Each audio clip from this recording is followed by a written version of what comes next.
St. Petersburg, 1863. The Imperial Academy of Arts rose from the banks of the Neva River like a monument to power itself. Neoclassical columns stretching towards the Russian gray skies, marble corridors that echoed with 2 centuries of artistic obedience. And inside these halls, 14 young men were about to commit career suicide. These weren't struggling bohemians scraping paint from their fingernails. These were the chosen ones, the best and the brightest from across the Russian Empire, hand-picked to become the next generation of officially sanctioned artists. And the Academy didn't just train painters, it manufactured them. Like a factory for acceptable beauty, it decided and defined what art should look like, what mattered, and what sold to the aristocrats whose walls needed filling. The rules were carved deeper than stone. Paint gods, not peasants. Battles from centuries past, not the poverty outside your windows. Mythology, not reality. Venus rising from foam, not mothers burying children from cholera. For years, these students had played the game like they were supposed to, with devastating precision. They could render every sinew of Hercules' arm, every fold in Athena's robes, painted Norse gods with anatomical perfection, while serfs starved in the streets below. The professors? Legends. Their techniques were flawless. Their futures were guaranteed if they kept painting what they were told to paint. But Russia was changing. Peasants were being freed from serfdom, and writers like Tolstoy and Dostoevsky were exposing the raw truth of Russian life. And these artists wanted their brushes to tell that truth as well. But the Academy said no. Art should elevate, not disturb, inspire, not challenge. And then came a breaking point. My name is Patrick Fuller. This is a Terrible Photographer podcast, and today's episode is called The Revolt.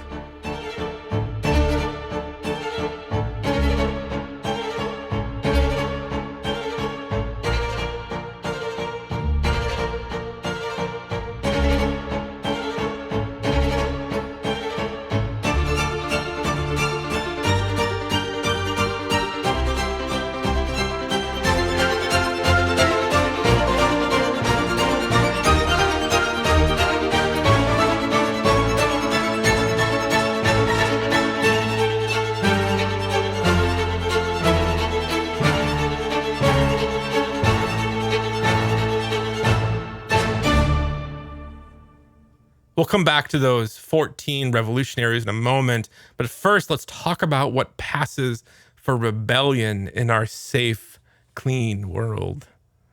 Today, most photographers aren't dealing with marble academies or imperial decrees, but the system is still here. It's just wrapped in a softer language with a prettier interface. We don't paint Odin anymore. We shoot on brand. We don't answer to emperors.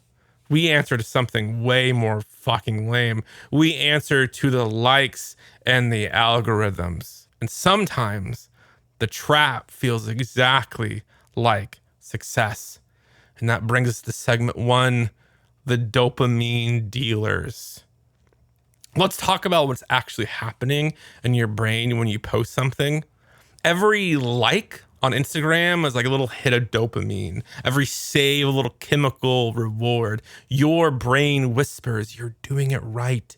Keep going, keep producing. And this isn't a metaphor. It's neuroscience. And the same reward pathways that responds to cocaine and gambling and sex is lighting up every time someone double taps your image. Variable ratio reinforcement, the most addictive conditioning schedule known to psychology.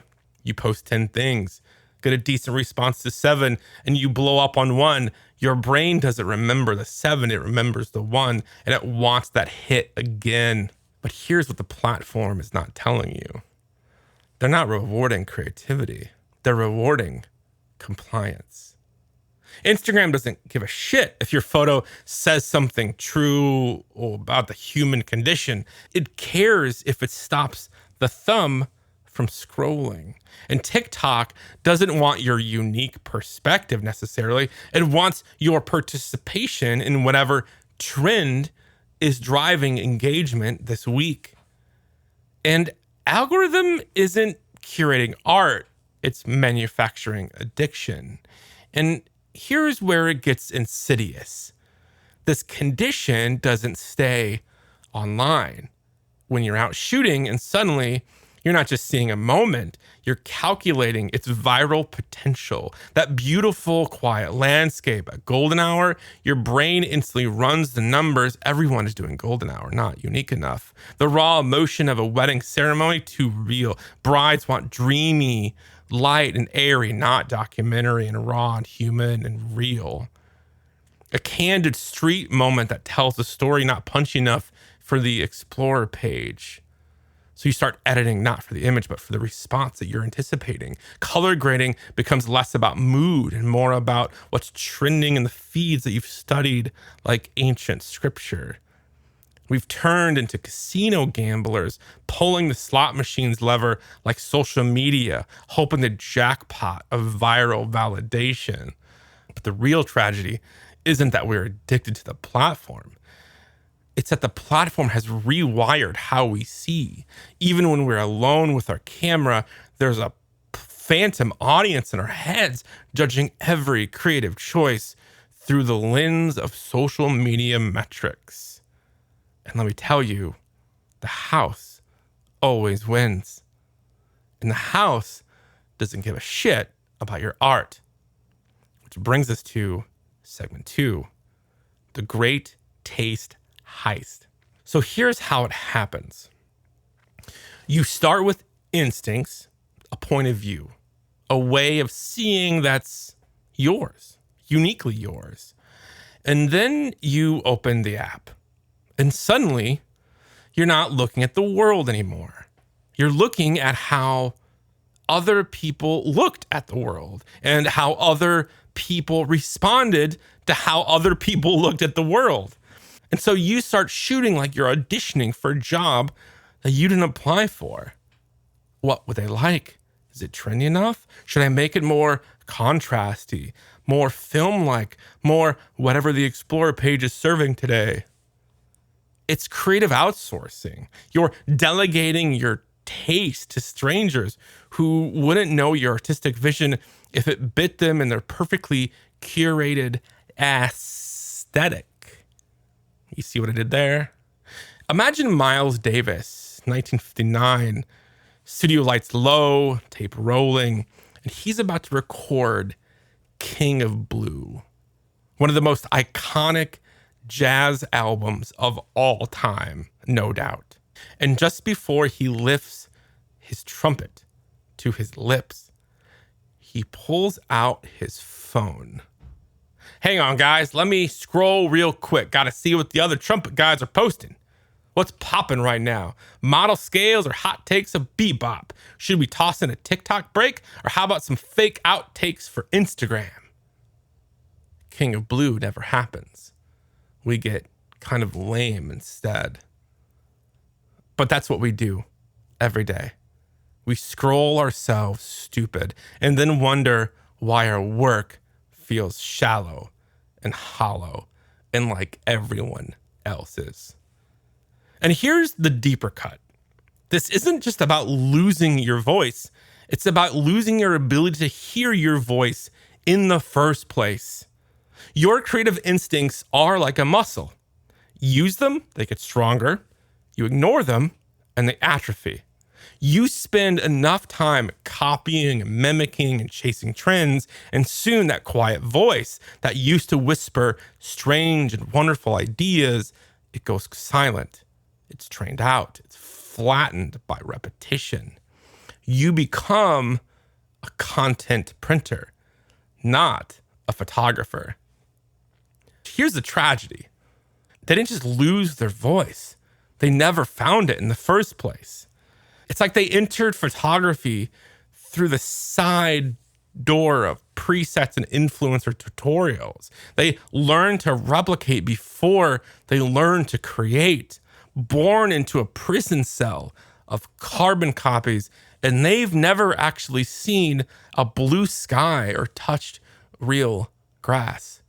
They're still a cover band. 5 years in, 10 years in, doesn't matter. They're still playing other people's songs with technical precision, wondering why it feels so shallow and like everyone else's. These are the photographers who ask, hey man, what's your style? Because they genuinely don't understand that style isn't something you choose from a menu. It's something that emerges when you stop trying to be like everyone else. And they're stuck in a copy machine, making increasingly perfect renditions of someone else's work. And the tragedy isn't that they're bad at photography. They're actually sometimes technically really good. The tragedy is they've never been alone with their own perspective long enough to discover what it actually looks like. They think creativity is a preset or something that comes from the Explorer page, or that vision is a filter, or that art is in the algorithm that you can reverse engineer. But you can't copy your way to authenticity. You can't tutorial your way to a point of view. You can't Instagram your way to an artistic voice. And there's only one way out of this. And that's through the discomfort of not knowing what the hell you're doing, through the embarrassment of making something that doesn't look like anything that you've seen before, through the terrifying freedom of having no template to follow. Okay, quick break from all the ranting to tell you 2 things I'm genuinely excited about. First, field notes. This is my weekly dispatch. Think of it like a creative postcard, a recap of the episode, a few extra thoughts I didn't fit in, maybe a weird link, a quote, or a reminder that you're just not losing your mind. Stay focused, stay on task, stay making things. It drops every Thursday morning straight into your inbox. Make sure you check your spam filters, drop it over into your inbox so it's approved and you get it every week. Really, it's just short, it's honest, and it's one of those few emails that I hope that you'll actually look forward to opening. You can sign up at terriblephotographer.com. A link is in the show notes. And second, I'm pretty excited about this. We're on Substack. Substack is something that I didn't even know about like 3 months ago. But this is the internet and we're in a new world and things are constantly being added to our life constantly in social media. So we're on Substack. And if you don't know Substack, it's basically a platform for newsletters and essays, but with a twist. And it's built around community. It's really cool. I've been quasi addicted to it. I've been joining a lot of other Substacks and participating. There's a lot of great conversation, a lot of good stuff on there. You can comment, share your own thoughts, and it's not just me shouting into the void. It's a place that keeps the conversation going throughout the week. But honestly, look, I'm not trying to build a fan base. I'm really trying to build a circle, a community, a weird little honest creative rebellion where more voices are getting involved. So if you ever feel like talking back to this podcast, you're like, Patrick, you're an idiot, I don't agree, you can do that on Substack. If you want to, you can go to theterriblephotographer.substack.com or check the link in our show notes. There's a link on our website to terriblephotographer.com. Someone told me that they like to listen to this podcast while mowing their lawn. I don't want you to run over your foot or the neighbor's cat. So just check the show notes later. Anyway, Substack, check it out. All right, back to the episode. Okay, segment 3, the camouflage economy. Somewhere along the way, invisibility became a business strategy. You got to be on trend. You got to be safe. You got to be technically perfect. And above all else, You gotta be approved. It's like it's a professional camouflage. The goal isn't to stand out, it's to fit in so well.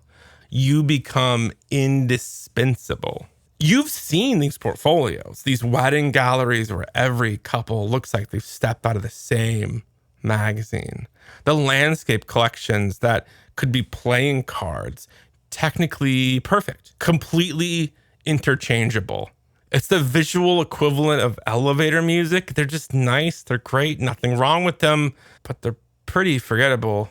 And here's what kind of blows my mind, truthfully, that we've convinced ourselves that this whole strategy of blending in, of staying in line, of sticking to the script is smart.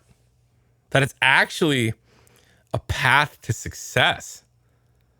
And the photographers whose work actually matters, the ones that you remember 5 years later, 10 years later, 20, 50 years later. And those images, I guarantee you, are the ones that kind of make you feel a little uncomfortable. They interrupt your feed because they weren't made for the feed. They were made because somebody else had something to say and couldn't be quiet about it. So let's go back to those 14 artists that I mentioned, those 14 Russian artists who are committing career suicide, the ones that walked away from everything. I want to tell you what actually happened that day in 1863. When the Academy announced its annual competition, the golden ticket to career success, gold medal, scholarship to Rome, guaranteed patronage from the royal court, everything a Russian artist could dream of. The assigned subject was painted on a plaque in the main hall. Odin's feast at Valhalla. Norse mythology again. While outside the Academy's marble walls, Russia was convulsing with change. Serfs were gaining freedom, writers exposing brutal truths, society questioning everything it had believed for centuries. And these 14 artists looked at this plaque, and then they looked at each other, and they did something unthinkable, unbelievable even. They walked out. Not quietly, not politely. They gathered their brushes, their paints, their half-finished canvases, and they left in front of their professors, in front of their peers, in front of everyone who mattered in Russian art. And the Academy was furious. These weren't just students, these were investments, the future of Russian prestige. And they just put a bullet inside the brain of their career. The consequences were quick and brutal. No more free tuition, no more guaranteed commissions, no more safety net of institutional support, and some of their families disowned them. Sons of merchants and minor nobility who had sacrificed everything to get their children into this academy, and they were blacklisted from official expeditions. They were mocked in the press, and they were called traitors to Russian culture. But they didn't care. They called themselves the Peredvishniki, the wanderers, and they would take their art directly to the people, traveling from town to town with mobile expeditions. They painted peasant life, urban poverty, the raw truth of what Russia actually looked like. The work was gritty, uncomfortable, real, and it made people angry. It made them think, but it couldn't be ignored. Within a decade, they had transformed Russian art forever. The Academy eventually had to change its entire approach to stay relevant. These artists risked everything, careers, family, financial security, to paint what they saw instead of what they were told to see. In other words, they gave a middle finger to the most powerful art institution in the Russian Empire. And we, my friends, we can't even risk a few likes on Instagram. We are cowards with cameras. We are sheeps with shares. And we are lemmings with likes. We have more in 2025. We have more creative freedom than any other generation in human history. And we use it to make the same safe, sanitized content as everybody else. So what do you do? What do you do when you realize that you've been painting Odin your entire career? First, I think you have to notice the moment of compromise, the exact second when you change an edit because of how it might perform, when you skip the weird shot, the one that you actually want to take, or when you're afraid to post the work that actually resonated with you, actually moved you. That's the moment you're in the academy and you're bowing to the emperor. Second, you really need to start making stuff that's just for you. Start making work that just exists in the space between your vision and your camera. Let it breathe without needing approval from anywhere. And we'll talk more about this in a second. And third, this is important. Remember what you're actually building. You're not building an audience. You're building a body of work. And if you want to be really romantic about it, really grandiose, you're building your legacy. It's true. So maybe while you were listening to this episode, there's this specific photo that kept coming to your mind. Maybe it's been sitting in your archive for months or even years, an image that you felt something when you took it, but it's just never made it into the world because it didn't fit the grid. It didn't feel on brand. It was too quiet or it was too loud. It was too off. It was too real. Listen, I've got plenty of those images. Shots that hit me straight in the gut, but I held them back because they didn't tick the right boxes. And here's the thing. Those are the often ones that matter the most. And I'm not telling you to post it. I'm not giving you homework. Just maybe look at them again. And maybe it still says something about you and let it live again. Give it some oxygen. Not for likes, not for approval, but just because it's yours.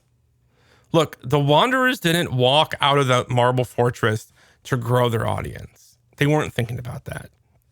They walked out because they had something that they wanted to say, something honest that they wanted to say.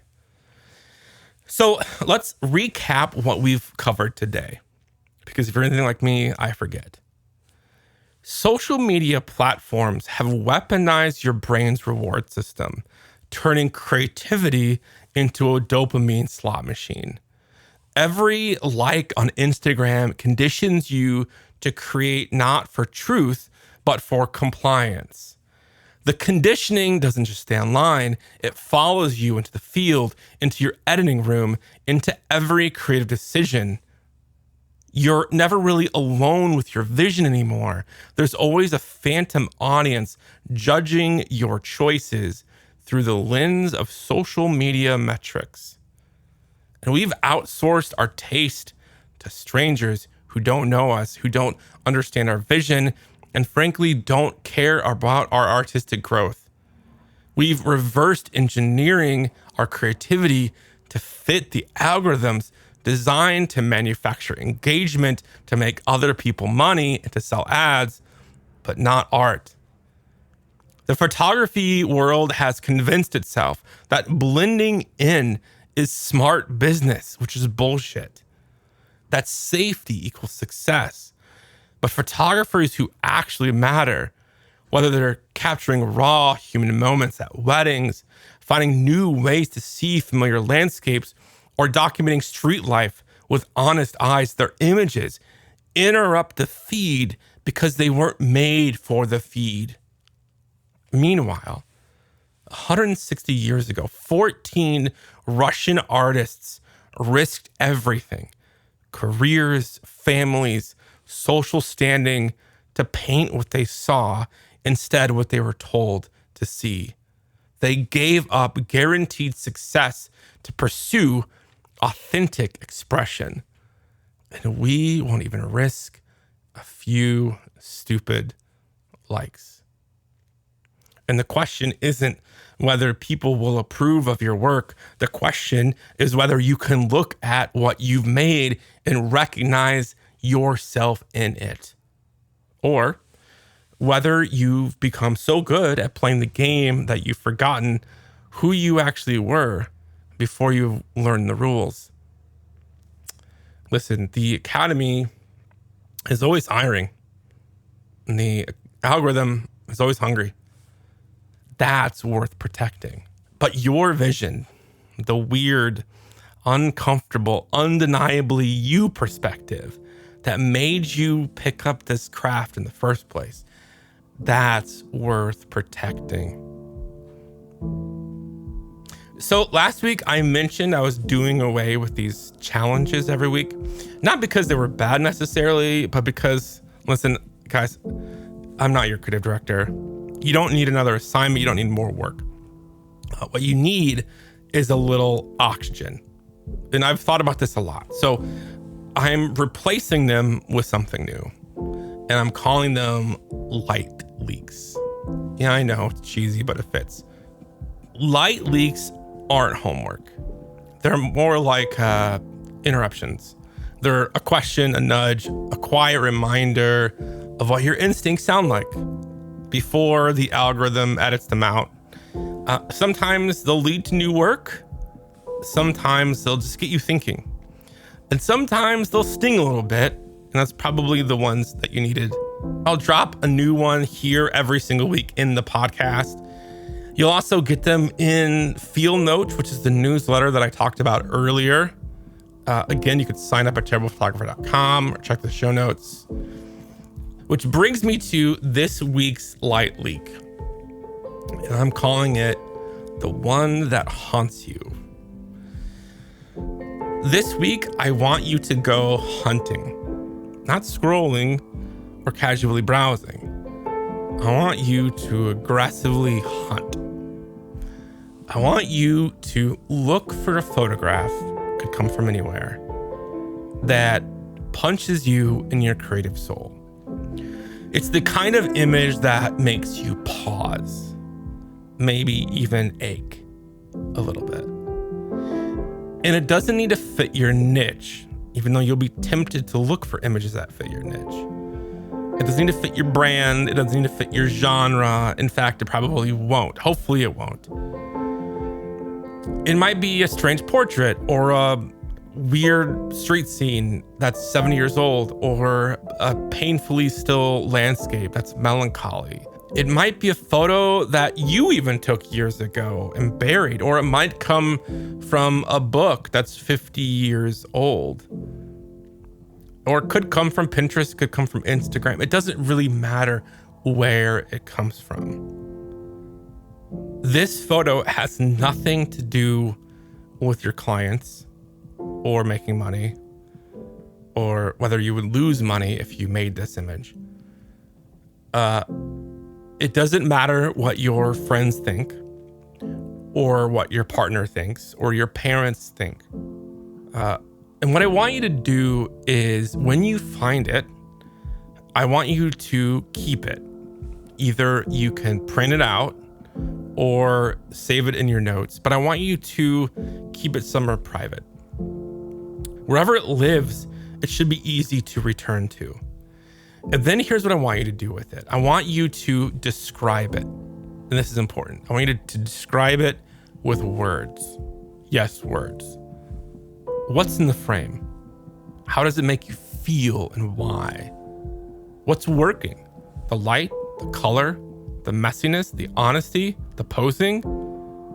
And then I want you just to sit with it. Don't rush to recreate it. Please don't do that. I don't want you to analyze it to death either. I just want to let it hang in the back of your mind. I want you to refer back to it at random points of the day, random points of the week. Because this might be the image pulling you into something new, something raw, something weird. or terrifyingly real, but hopefully something true. And when self-doubt creeps in, which self-doubt will, I want you to catch yourself thinking. When you start to think, I could never do that because, or if I did something like that, it would hurt my brand, or I wouldn't even know where to begin to do something like that. I want you to recognize that for what that is. Utter bullshit. Fear disguised as logic. And it's not helping you. So ignore it. And listen to the image instead. Let it lead you somewhere interesting. Not now, not yet, just soon. Again, if you want to read more about this, check your inbox, sign up over at tablephotographer.com. So that's it for this week. We will see you next Tuesday. And again, stay curious, stay courageous, and yeah, stay terrible. All right, so Patrick's not going to say this because he's allergic to self-promotion and physically incapable of asking for help without spiraling into some kind of existential crisis. But I'm not him, I'm Alice, and I'm here to say the thing he won't. Go rate the damn podcast, like right now. Apple Podcasts, Spotify, wherever you're listening. Tap the stars, type a sentence, pretend you're reviewing your barista's latte art if that helps. Because the algorithm, it's watching. And right now, this show is sitting at number 76 on the photography charts, right below How to Become a Millionaire Photographer in 60 Days, which, LOL. And just above some dude who reviews vintage lenses by sniffing them. Yes, seriously. We can't stay here, people. This podcast is good. It's real, it's different, and it deserves to climb. So help the guy out. Rate it, review it, share it with the one photographer friend who's spiraling in a Starbucks parking lot right now. You know the one. All right, that's it. He's too humble to say thank you, so I'll do it for him. Thanks. You're part of this.